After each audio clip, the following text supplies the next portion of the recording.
Kedepannya ini seperti apa kira-kira? Ya, jangan sampai hanya wacana yang normatif. Kalau Bapak, terima kasih. Kemarin saya mulai melakukan penyidangan atas nama Barreskrim. Informasinya saat ini sedang terus dilakukan melengkap berkas perkara. Assalamualaikum pemirsa, apa kabar Anda? Semoga sehat selalu ya. Sebelum kita memulai aktivitas hari ini, ada baiknya kita update dulu seputar informasi menarik agar pagi Anda lebih berisi. Bersama saya, Aziz Aryat, inilah Cakrawala selengkapnya.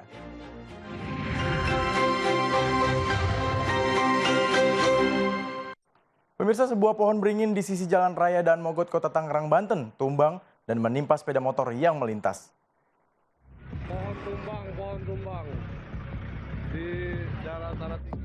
Dalam video rekaman warga, tampak pohon beringin besar yang keropos akibat termakan usia, tumbang tanpa ada angin ataupun hujan sebelumnya. Naas sepeda motor yang tengah melintas di Jalan Raya Daan Mogot, Kota Tangerang, Banten, tertimpa batang pohon yang tumbang. Akibatnya pengendara mengalami luka serius pada bagian kepala, sehingga harus dilarikan ke rumah sakit terdekat untuk mendapatkan perawatan medis. Sebelumnya, pengendara sepeda motor sempat terjepit di antara batang pohon dan sepeda motor. Tumbangnya pohon beringin berdiameter 40 cm ini sempat menutup dua lajur jalan, baik arus kendaraan dari arah Tangerang menuju Jakarta maupun sebaliknya. Jalan Tanah Tinggi. KTP-nya korban kemungkinan suami istri. Dia warga mana, Pak? Ya, untuk korban yang lebih parah, korban yang laki-laki. Itu sampai robek atau berdarah. Untuk istri mungkin hanya patah tulang atau sok. Pohon tumbang. Warga berharap pemerintah Kota Tangerang merespons kejadian ini dengan melakukan penebangan batang pohon lebat, terlebih yang telah termakan usia, agar tidak ada lagi korban luka atau korban meninggal dunia. Sementara pemirsa, seorang wanita terpaksa melahirkan di perjalanan di Kecamatan Parung Panjang, Kabupaten Bogor, Jawa Barat.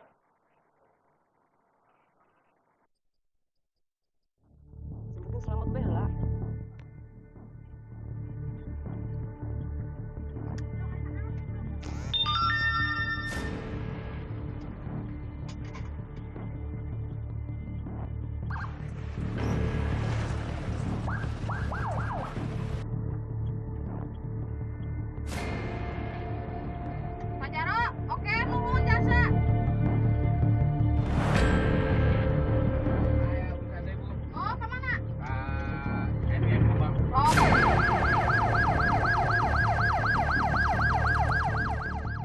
Pemirsa, dari berita lainnya, artis yang dikenal kerap memantik kontroversi, Vicky Prasetyo, melalui akun media sosialnya diketahui akan maju menjadi calon wakil bupati Pemalang, Jawa Tengah.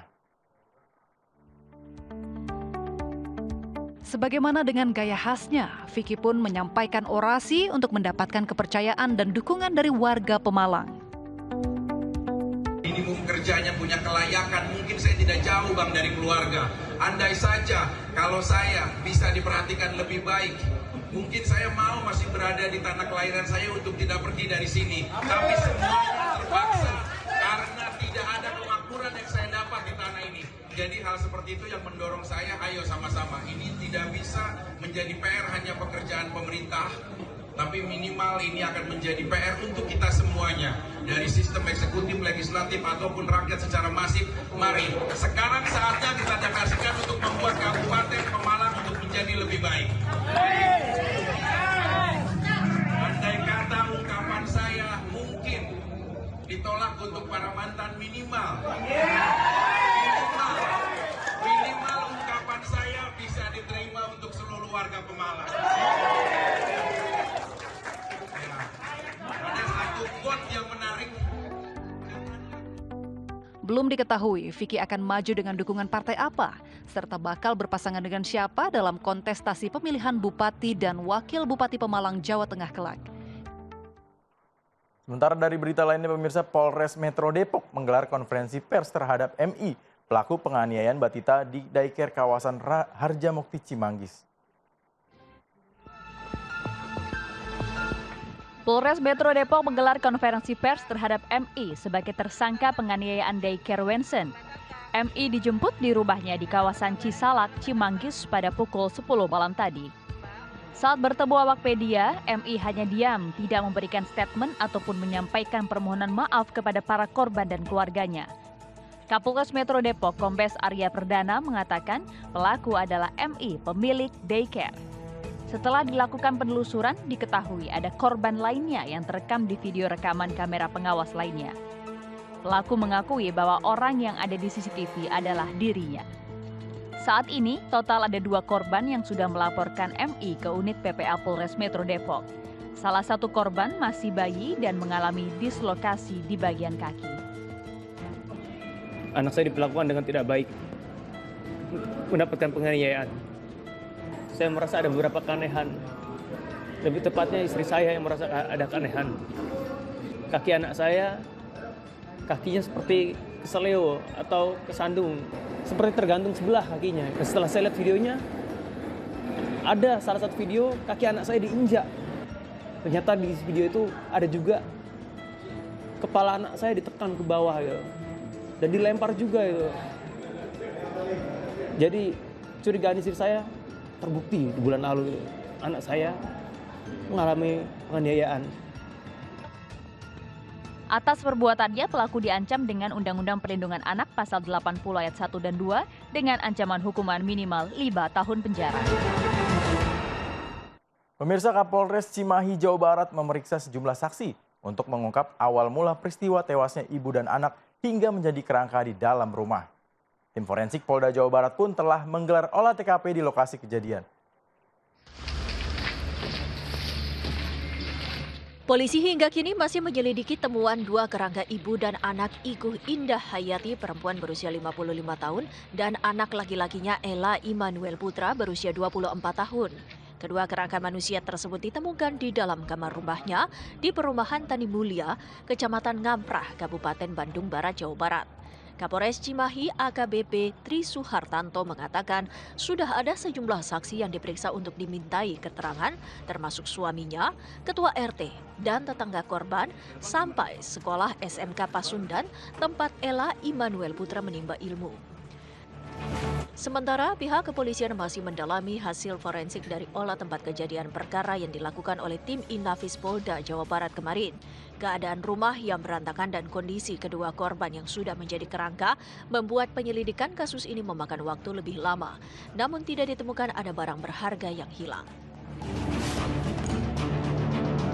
Sebelumnya, petugas dari Inafis dan Forensik Polda Jawa Barat mendatangi rumah ditemukannya 2 kerangka manusia untuk dilakukan olah tempat kejadian perkara pada Selasa 30 Juli 2024. Dari hasil olah tempat kejadian perkara, petugas menemukan sejumlah barang bukti seperti pakaian korban. Di dinding rumah, terdapat tulisan tangan yang diduga merupakan curahan hati Ella Immanuel Putra yang menuliskan masih ingin bersekolah. Warga pun mengira penghuni rumah sudah pindah karena kedua korban pernah menyatakan ingin pindah ke Sumedang setelah usaha cateringnya harus terhenti akibat pandemi tahun 2019 lalu. Yang dari sekolah nggak pernah masuk katanya. Jadi dicari di sekolah ditanyain tapi nggak ada orangnya, nggak ketemu. Terus kalau masalah anjing, emang ada anjing dari dulu, dari masih belum ada itu anjing udah ada. Tak dari semenjak corona itu sepi, rumahnya digembok terus, suara anjing juga udah nggak ada, orangnya juga udah nggak ada. Dia nggak ada itu karena apa? Pindah atau apa? Udah dengar dia tuh? Katanya sih pindah. Pindah, malah terakhir ada yang nyari. Dan nyari dari semacam leasing gitulah, nyari. Saya nanyain, Bu, ini Bu Indah tahu nggak kemana? Nggak tahu Pak, coba nanya ke Pak RT. Saya udah nanya ke Pak RT, katanya Pak RT juga nggak tahu pindahnya kemana. Penemuan kerangka ibu dan anak ini pertama kali ditemukan oleh suami korban sekaligus pemilik rumah yang sudah pindah lebih dari 5 tahun lalu. Dan diketahui sang suami kembali karena ingin mengambil barang dan surat-surat penting yang masih berada di dalam. Beralih ke berita lainnya, pemirsa, Mahfud MD turut menyoroti vonis bebas Ronald Tanur yang dijatuhkan Majelis Hakim PN Surabaya, Jawa Timur. Mahfud menilai putusan tersebut tidak masuk akal dan hakimnya harus diperiksa. Sudah banyak Mantan Menko Polhukam sekaligus Guru Besar Fakultas Hukum UII, Mahfud MD, memberikan tanggapan tentang keputusan Majelis Hakim Pengadilan Negeri Surabaya, Jawa Timur yang memvonis bebas Ronald Tanur. Menurutnya, secara logika publik, putusan hakim yang menjatuhkan vonis bebas kepada Ronald Tanur tidak masuk akal. Mahfud juga heran kenapa hakim bisa menjatuhkan vonis bebas kepada anak mantan anggota DPR RI tersebut, padahal dalam dakwaan jaksa jelas terbukti korban meninggal dunia karena ada penyiksaan. Mahfud MD pun mendorong Komisi Yudisial memeriksa hakim yang memvonis bebas Ronald Tanur. Ya, itu harus diperiksa karena dari public common sense ya, dari logika publik itu tidak masuk akal ya. Orang sudah terbukti meninggal dan ada hubungan dengan penyiksaan menurut para kesaksian dan menurut dakwaan jaksa, kok tiba-tiba bebas. Bebas itu kan nggak bisa dibanding upaya hukum, tetapi bisa kasasi. Oleh sebab itu saya berharap kejaksaan melakukan kasasi tentang ini, karena itu kita serahkan kepada hakim, tapi selama ini terasa, sampai saat ini terasa itu melanggar atau menodai rasa keadilan. Diketahui sebelumnya, Majelis Hakim PN Surabaya memvonis bebas Ronald Tanur, terdakwa kasus pembunuhan Dini Zera Afriyanti di Surabaya 4 Oktober 2023. Pemirsa, sejumlah kabar menarik dan penting di berbagai daerah telah kami rangkum selengkapnya. Berikut ini untuk Anda.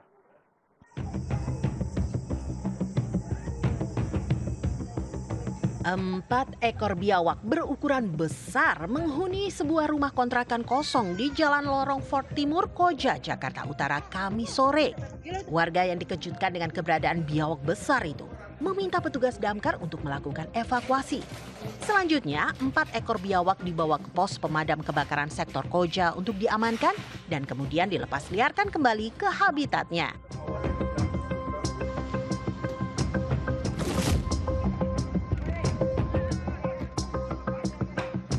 Diduga tak terima anaknya dipukul, seorang oknum polisi berpangkat Bribka melakukan penganiayaan terhadap seorang remaja berusia 15 tahun di Kabupaten Goa hingga korban mengalami luka lecet dan lebam di matanya.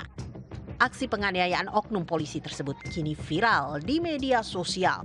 Kejadian penganiayaan yang dilakukan oleh oknum polisi ini telah dilaporkan keluarga korban di Mapolda, Sulawesi Selatan.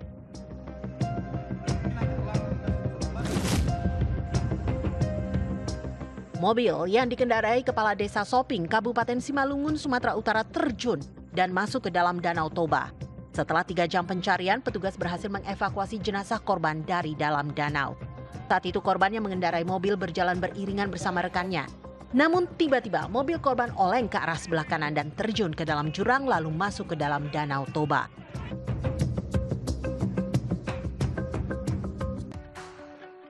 Menikmati indahnya sunrise di Gunung Batur, Bali. Beritanya selengkapnya sesaat lagi, tetap di Cakrawala.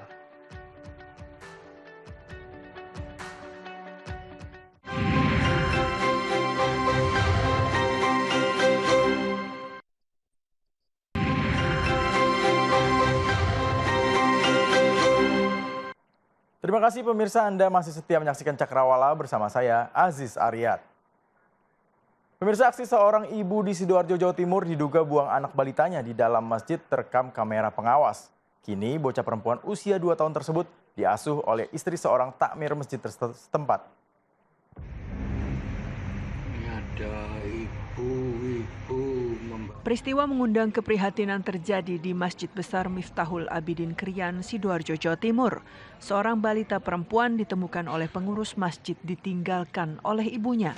Menurut pengurus masjid, Agil Supriyono, sebelumnya seorang perempuan berusia sekitar 40 tahun datang ke masjid bersama balita yang diduga merupakan anaknya. Pada pukul 11 malam, Agil melihat perempuan tersebut masih berada di dalam masjid bersama anaknya dan tidur di lantai. Bahkan, ia sempat menawarkan karpet untuk tidur dan menanyakan identitas, namun terduga pelaku tidak menjawab. Selang beberapa saat, balita tersebut mencari ibunya. Kemudian Agil mencari perempuan tersebut di sekitar masjid, termasuk melihat rekaman CCTV. Berdasarkan rekaman kamera pengawas, sang ibu terlihat keluar lewat pintu belakang masjid sambil membawa pakaiannya. Karena tidak kunjung datang, pengurus masjid kemudian lapor kepada pihak RT, RW, dan perangkat desa. Nggak punya pemikiran untuk dia meninggalkan anaknya, enggak. Saya pikir orang kampung sini aja yang sengaja memang murian sama suaminya terus lari ke masjid gitu. Anak tersebut saat ini dirawat oleh istri pengurus masjid sebelum diserahkan ke polisi. Beralih ke berita lainnya, pemirsa, harga cabai rawit merah di pasar tradisional Kranggot, Kota Cilegon, Banten melonjak naik menjadi Rp90.000 per kilogram.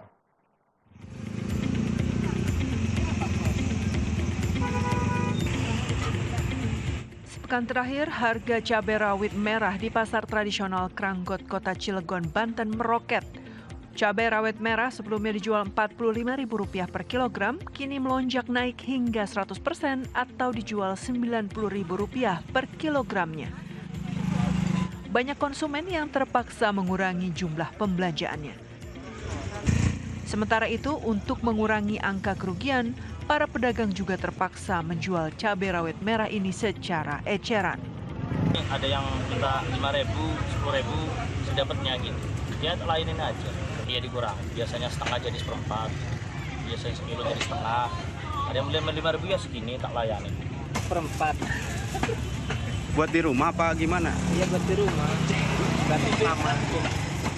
Ya kadang seperempat, kadang setengah gitu. Kalau lagi mahal begini berarti dikurangi Kang ya? Iya. Masyarakat berharap pemerintah daerah setempat bisa segera mengendalikan harga cabai rawit merah yang semakin mahal. Pemirsa, fenomena membeli sayur mayur dari petani langsung dan dibagikan secara gratis kepada warga kembali marak. Hal ini terjadi di sebuah masjid di kota Yogyakarta.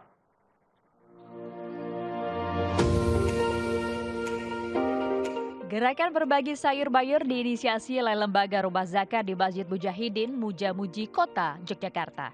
Kali ini puluhan warga mendapatkan paket sayur gratis yang dibeli langsung dari petani dengan harga yang lebih pantas. Gerakan berbagi sayur mayur petani ini mencapai 1 ton sebagai upaya meningkatkan kesejahteraan petani di tengah fenomena anjloknya harga sayur mayur. Sayur mayur yang dibeli ini terdiri dari beberapa macam seperti kembang kol, sawi, kubis dan juga tomat. Kemudian sayur mayur tersebut dikemas menjadi 500 paket. Alhamdulillah saya suka, habis lagi mahal di sini Pak. Ini nanti bisa saya simpen sampai seminggu, taruh kulkas dibersihin. Alhamdulillah. Sayur mayur dibagikan juga di sejumlah titik, diantaranya warga kurang mampu di Kampung Ledok Bataran Sungai Gajah Wong, Kota Yogyakarta. Melihat fenomena saat ini di mana petani yang sedang musim panen sayur itu mengalami harga anjlok gitu, bahkan sampai ada sebagian yang tidak dipanen karena memang bingung gitu ya harus dijual kemana gitu saking tidak lakunya. Nah sehingga Rumah Zakat mengadakan program borong berbagi ini dengan cara kita membeli sayuran dari para petani dengan harga yang lebih layak gitu, terus kemudian kita kemas dan kita bagikan kepada para jamaah masjid di beberapa titik di Yogyakarta dan kepada masyarakat yang membutuhkan.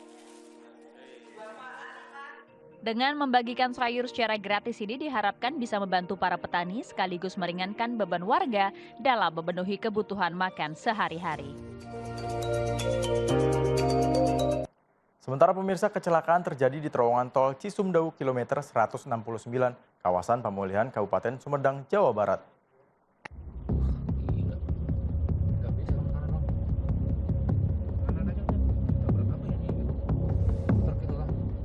Kecelakaan melibatkan sebuah minibus dan truk tronton pengangkut pakan ternak. Minibus bernomor polisi D1139YCK yang dikendarai Agung, warga Kabupaten Bandung, menabrak bagian belakang truk tronton. Diduga Agung hilang konsentrasi sehingga membuatnya hilang kendali atas mobilnya dan menabrak truk tronton saat memasuki terowongan kembar Cisumdawu. Sopir minibus terluka pada bagian tangan dan dilarikan ke RSUD Sumedang. Sementara mobil yang dikendarainya rusak parah dan harus diderek ke kantor PJR Tol Cisumdawu di gerbang tol Sumedang, Jawa Barat. Pemirsa, ada yang menarik nih. Di kota Bogor, Jawa Barat, ada kelapa kopior yang rasanya lebih renyah dan empuk dari kelapa kopior biasanya. Penasaran seperti apa? Ini dia liputannya.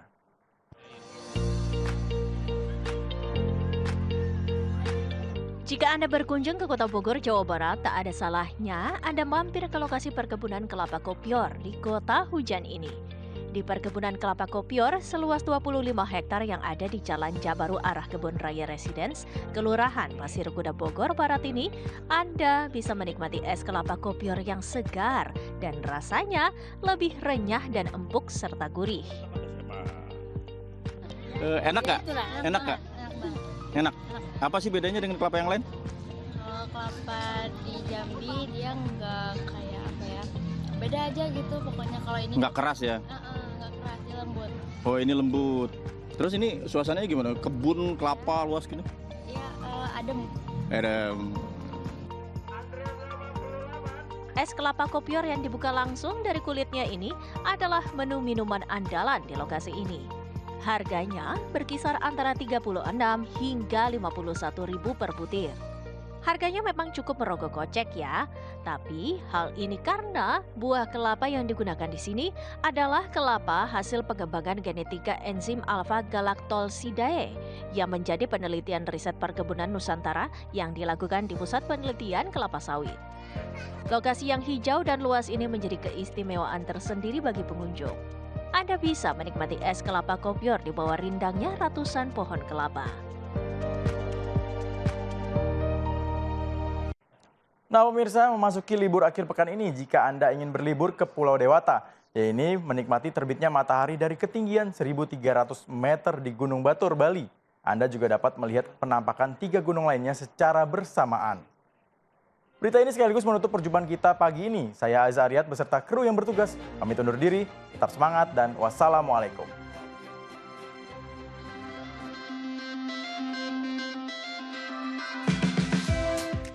Berbicara keindahan alam Bali tampaknya tak akan ada habisnya.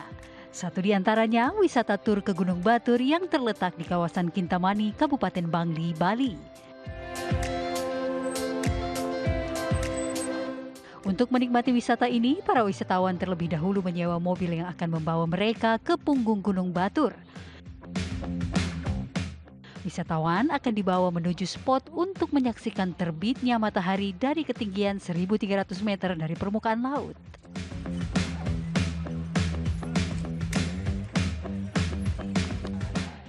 Dari tempat ini, wisatawan bisa menyaksikan terbitnya matahari dari celah Bukit Desa Terunyan.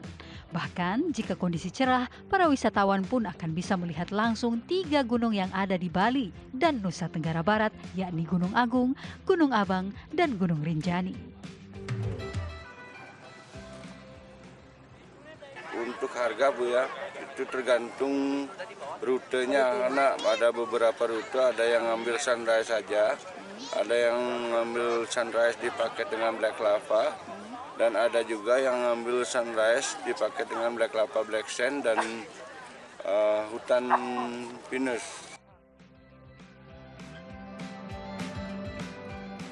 Nah, bagi Anda yang ingin menyaksikan keindahan sunrise dari ketinggian Gunung Batur, Anda bisa mencobanya dengan datang ke kawasan Kintamani dengan membayar sewa mobil hanya Rp600.000 untuk 3 orang. Siap-siap terpukau dengan keindahan alam di Kabupaten Kintamani, Bali.